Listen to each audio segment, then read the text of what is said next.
Assalamualaikum warahmatullahi wabarakatuh. Bismillahirrahmanirrahim. Alhamdulillahirabbil alamin. Allahumma sholli ala sayyidina Muhammadin al-Fatihil lima ughliq wal khatimi sabaq nasiril haqqi bil haqq wal hadi ila siratikal mustaqim wa ala alihi haqqa qadri wa miqdaril azim. Rabbi shrah li sadri wa yassir li amri wahlul 'uqdatam min lisani yafqahu qawli. Amin ya rabbal alamin. Alhamdulillah, pada kesempatan kali ini kita masih diberi nikmat oleh Allah dalam bentuk semangat, dalam bentuk kesehatan, dalam bentuk kekuatan, sehingga pada kesempatan kali ini kita bisa melanjutkan kajian kita tentang motivasi, yang mana kali ini kita akan mengkaji tentang teori persepsi, penyebab dan motivasi itu sendiri. Yang kedua, sholawat serta salam marilah kita haturkan kepada junjungan Nabi Agung Muhammad Shallallahu Alaihi Wasallam. Semoga dengan tholabul ilmi ini kita mendapatkan syafaat dari beliau. Amin ya rabbal alamin. Persepsi ya. Yang pertama kita akan mengkaji dulu tentang pengertian persepsi. Menurut Walghito ya, atau Bimo Walghito mengemukakan bahwa persepsi merupakan suatu proses yang didahului oleh penginderaan, yaitu merupakan proses berwujud diterimanya stimulus oleh individu melalui alat reseptornya.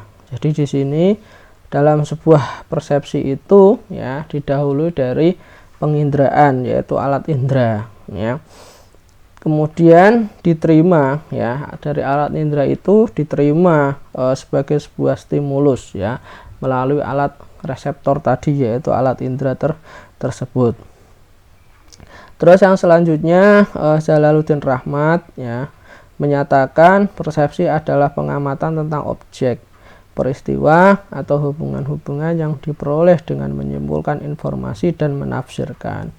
Jadi di sini persepsi itu sendiri bersumber dari pengamatan, baik itu terhadap objek maupun peristiwa atau hubungan-hubungan dari objek dan peristiwa itu. Nah, kemudian dari situlah kemudian diperoleh ataupun disimpulkan informasi. Setelah diperoleh informasi, baru kemudian menafsirkan dalam bentuk pesan ya. Itu namanya persepsi menurut Pak Jalaluddin Rahmat. Yang selanjutnya adalah Pak Suharman menyatakan persepsi merupakan suatu proses menginterpretasikan atau menafsirkan informasi yang diperoleh melalui sistem alat indera manusia. Jadi yang disebut persepsi itu adalah sebuah proses penafsiran atau sebuah proses interpretasi dari informasi yang ditangkap, yang didapatkan oleh alat indera manusia. Jadi apa-apa yang kemudian didapatkan oleh alat indera manusia ya, itu kemudian diinterpretasikan, ditafsirkan. Lah itulah yang kemudian disebut sebagai persepsi. Nah, dari beberapa pengertian tersebut ya, maka kemudian bisa kita tarik kesimpulan. Persepsi merupakan suatu proses yang dimulai dari penglihatan hingga terbentuk tanggapan yang terjadi. Jadi dari mulai penglihatan ataupun alat indera tadi ya, kemudian membentuk suatu tanggapan dari individu, sehingga individu sadar akan segala sesuatu dalam lingkungan melalui indera-indera yang dimiliki. Jadi sekali lagi tadi dari penglihatan atau alat indera tersebut kemudian jadilah kemudian informasi, kemudian diinterpretasi atau ditafsirkan, yang mana hasil tafsiran tersebut membuat individu sadar ya akan segala yang ada di lingkungannya tersebut. Melalui apa? Melalui tadi, yaitu melalui pengamatan panca indera. Itu persepsi. Jadi sekali lagi apa yang kemudian kita persepsikan ya, karena memang persepsi ini bersumber dari apa-apa yang kemudian ditangkap oleh indera kita, kemudian sekali lagi informasinya ditafsirkan atau diinterpretasikan, kemudian bisa membentuk kesadaran dalam diri kita. Lah, oleh karena itu kaitannya dengan motivasi ya, maka persepsi itu juga dapat mempengaruhi motivasi seseorang, karena motivasi seseorang kan adalah suatu dorongan untuk mencapai tujuan. Lah, hasil dari persepsi tadi, hasil dari pengamatan indera yang kemudian ditafsirkan ataupun diinterpretasikan, itu bisa mempengaruhi dorongan kita untuk kemudian bisa mencapai tujuan. Nah, makanya kita di sini kemudian mengkaji tentang persepsi itu sendiri dalam sebuah perspektif motivasi. Yang selanjutnya syarat persepsi ya, adanya objek yang dipersepsi. Jadi tadi karena memang persepsi bersumber dari indera ya, maka dari itu indera harus menangkap sebuah objek. Maka dari itu syarat persepsi yang pertama adalah adanya objek yang kemudian dipersepsikan. Yang kedua adalah adanya perhatian yang merupakan langkah-langkah pertama sebagai suatu persiapan dalam mengadakan persepsi. Jadi setelah adanya objek, yang selanjutnya adalah perhatian. Karena nanti dari perhatian itu akan jadi sebuah informasi yang kemudian akan ditafsirkan atau diinterpretasikan. Ya, oleh karena itu setelah adanya objek harus ada perhatian. Kalau ada objek saja tidak kemudian diperhatikan, maka nanti tidak akan muncul sebuah persepsi ya, karena tidak akan hadir sebuah informasi karena tidak ada proses perhatian tersebut. Yang selanjutnya adalah adanya alat indera atau reseptor, yaitu alat untuk menerima stimulus ya. Jadi adanya objek, terus kemudian adanya perhatian. Nah, dalam memperhatikan ya, kita butuh yang namanya alat indera atau reseptor ya. Alat indera itulah yang kemudian kita yang nantinya akan menerima stimulus ya dari apa yang kemudian kita amati ataupun objek yang dipersepsikan itu. Yang selanjutnya adalah saraf sensoris sebagai alat untuk meneruskan stimulus ke otak, yang kemudian sebagai alat untuk mengadakan respon. Jadi setelah kemudian stimulus itu diterima oleh panca indera melalui perhatian atau pengamatan terhadap objek, maka setelah itu diteruskan ya kepada saraf sensoris ya, ataupun diteruskan ke otak ya. Kemudian setelah itu baru kemudian muncullah respon ataupun muncullah sebuah penafsiran atau sebuah interpretasi dari persepsi terhadap objek tersebut ya. Syarat-syarat persepsi itu disampaikan oleh Pak Sunaryo ya, tahun 2004 halaman 98. Yang selanjutnya adalah faktor yang mempengaruhi persepsi menurut Miftah Toha. Yang pertama adalah faktor internal ya. Faktor internal sendiri adalah perasaan, sikap, kepribadian individu, prasangka, keinginan atau harapan, perhatian atau fokus, proses belajar, keadaan fisik, gangguan kejiwaan, nilai, kebutuhan, dan juga minat dan motivasi. Jadi ada faktor internal yang kemudian mempengaruhi persepsi seseorang. Yang pertama adalah perasaan. Jadi perasaan itu bisa mempengaruhi persepsi seseorang karena ada objek, kalau kemudian tidak ada perasaan atau keinginan untuk melihat ya atau mengamati objek tersebut, maka tidak akan muncul yang namanya sebuah persepsi. Terus kemudian sikap dan juga kepribadian individu ya, ini akan mempengaruhi terhadap respon kita ataupun interpretasi kita. Jadi ketika kita melihat misalnya melihat suatu benda ya, itu persepsinya akan berbeda antara satu orang dengan orang yang lain, tergantung dari sikap dan juga kepribadian individu tersebut.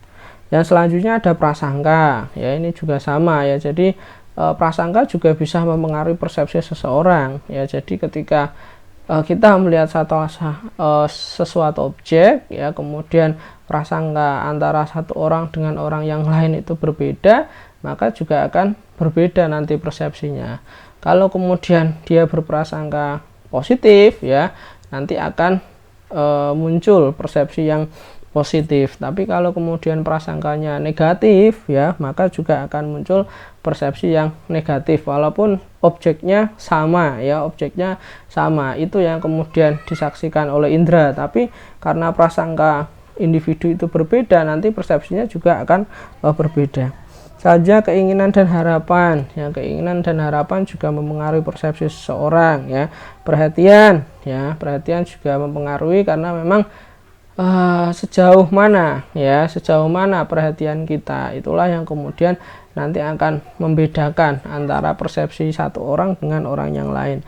Proses belajar ya, jadi pengetahuan seseorang terhadap suatu hal ya, itu juga akan mempengaruhi persepsi seseorang. Misalnya anak SD sama sarjana misalnya melihat sesuatu, itu tentunya akan berbeda kan, seperti itu ya. Jadi proses belajar itu juga mempengaruhi keadaan fisik ya. Jika orang sakit sama orang sehat tentunya juga akan mempengaruhi persepsi.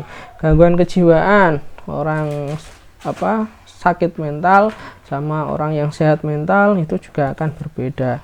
Nilai dan kebutuhan dan juga minat. Jadi nilai, norma-norma yang berlaku di dalam sebuah masyarakat atau yang kita yakini itu juga akan mempengaruhi persepsi.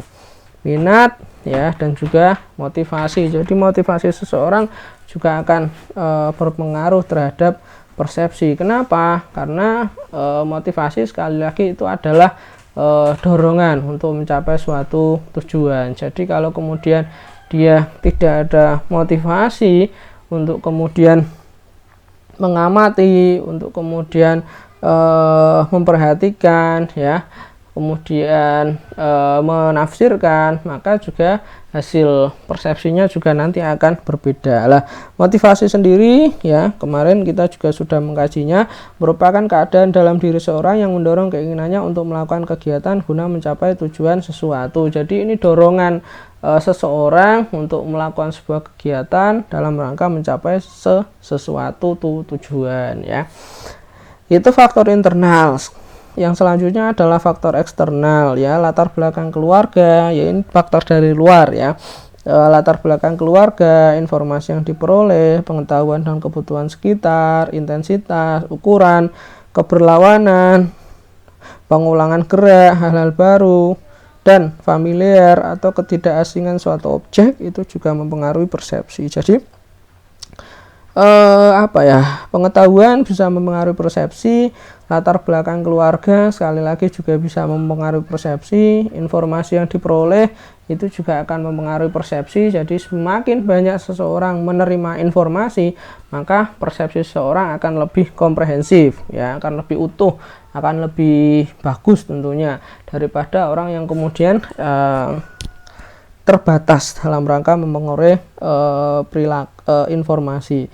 Terus kemudian pengulangan gerak, jadi sesuatu yang diulang-ulang itu juga akan mempengaruhi persepsi seseorang. Terus kemudian hal-hal baru ya, ketika sesuatu itu baru pasti juga seseorang akan lebih tertarik daripada kemudian sesuatu yang sifatnya sudah lama ya, itu juga akan mempengaruhi persepsi seseorang ya. Jadi familiar dan asing itu juga akan mempengaruhi. Jadi kalau sudah familiar tentunya seseorang akan lebih cepat ya dalam rangka merespon, kemudian menafsirkan ya.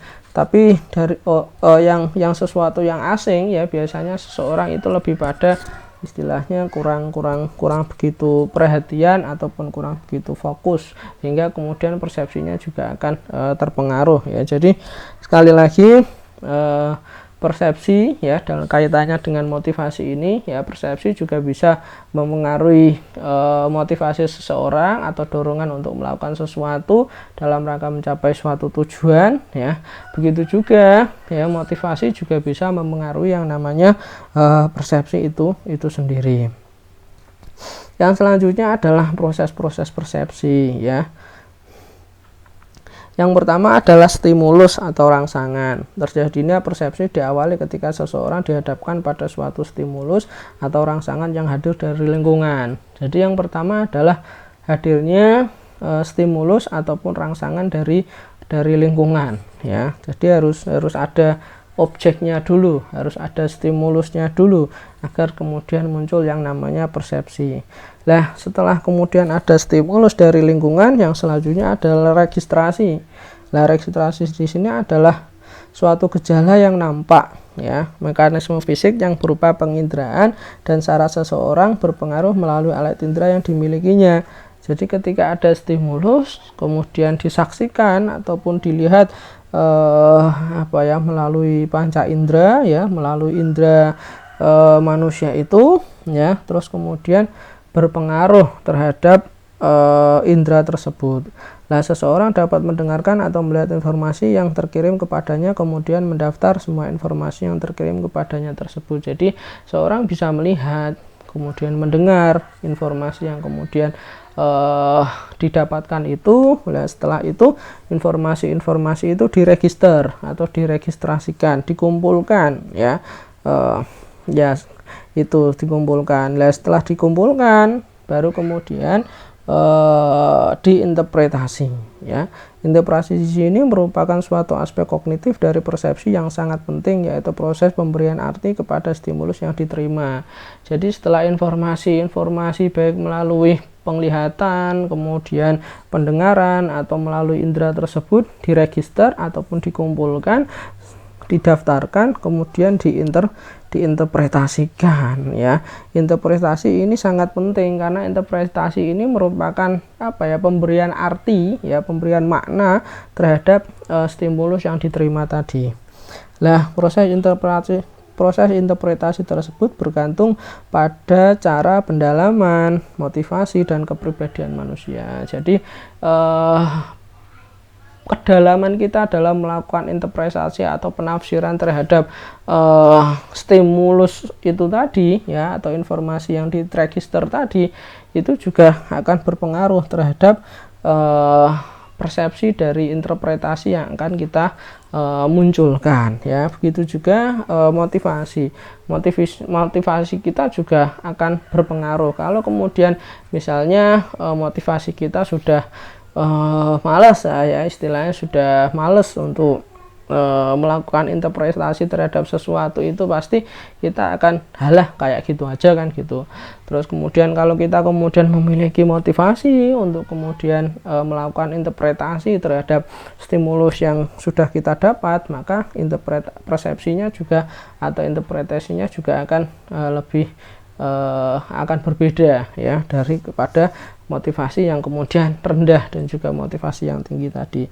Kemudian kepribadian ya, kepribadian seseorang juga mempengaruhi ya. Orang yang kemudian berkepribadian dewasa, kemudian kepribadiannya adalah misalnya mandiri, kuat, sabar, tegar ya, dengan orang yang kemudian tidak dewasa, kemudian manja misalnya ya, itu juga akan berbeda dalam nanti mempersepsikan sesuatu. Jadi di situ dari kedewasaan itu juga akan berpengaruh terhadap interpretasi ataupun persepsi seseorang. Nah, itu mungkin yang bisa saya sampaikan ya tentang teori persepsi ya, kaitannya dengan motivasi. Jadi sekali lagi tadi bahwa yang namanya persepsi itu sangat dipengaruhi oleh motivasi, karena memang motivasi, kalau kemudian motivasinya besar ya, dorongannya besar, tentunya dalam melakukan interpretasi maupun penafsiran terhadap stimulus itu juga akan lebih komprehensif, lebih mendalam ya, berbeda dengan kemudian orang yang memiliki motivasi ataupun dorongan yang kecil ya. Begitu juga persepsi itu sendiri juga bisa mempengaruhi motivasi seseorang ya. Ketika kemudian dia mempersepsikan sesuatu itu positif, maka nanti dia akan mendapatkan sebuah dorongan ataupun motivasi dalam rangka melakukan suatu pekerjaan untuk mencapai sebuah tujuan. Begitu juga ketika dia persepsi terhadap sesuatu itu kok negatif ya, maka dia motivasinya akan turun, dorongannya akan turun, sehingga kemudian untuk melakukan suatu kegiatan dalam mencapai tujuan itu juga akan turun. Jadi antara persepsi dan motivasi ini sekali lagi saling saling mempengaruhi ya. Oleh karena itu nanti kepada mahasiswa-mahasiswi semuanya, calon guru BK ya, nanti kalau kalian jadi konselor ya, jangan lupa ya untuk memperhatikan aspek persepsi ini ya di dalam sebuah proses layanan bimbingan dan konseling yang kalian berikan, karena sekali lagi persepsi ini bisa mempengaruhi motivasi seseorang. Motivasi juga bisa mempengaruhi persepsi seseorang ya. Jadi cara pandang seseorang juga akan membuat seseorang lebih sadar, ataukah cara pandang seseorang juga bisa membuat seseorang bisa terpuruk. Oleh karena itu sekali lagi persepsi ini penting untuk kemudian diperhatikan ya di dalam proses layanan bimbingan dan konseling ya. Mungkin itu yang bisa saya sampaikan. Terima kasih atas perhatiannya. Mohon maaf atas segala kekurangan. Tetap jaga kesehatan. Dari saya cukup sekian. Assalamualaikum warahmatullahi wabarakatuh.